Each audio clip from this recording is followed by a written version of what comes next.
সূরা ইখলাস কখন পাঠ করলে সাথে সাথে ফলাফল পাবেন?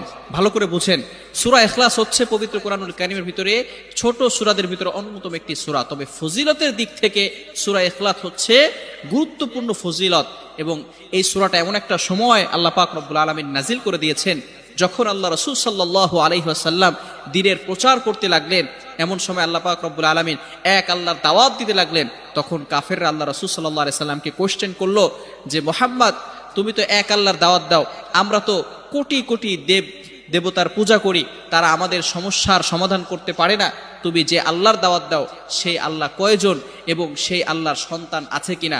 সাথে সাথে আল্লাহ পাক রব্বুল আলামিন এই কাফেরদের প্রশ্নের উত্তরে আল্লাহ রাসূল সাল্লাল্লাহু আলাইহি সাল্লামের কাছে এই সূরাটি নাজিল করলেন, কুল হুয়াল্লাহু আহাদ আল্লাহুস সামাদ লাম ইয়ালিদ ওয়া লাম ইউলাদ ওয়া লাম ইয়াকুল লাহু কুফুয়ান আহাদ।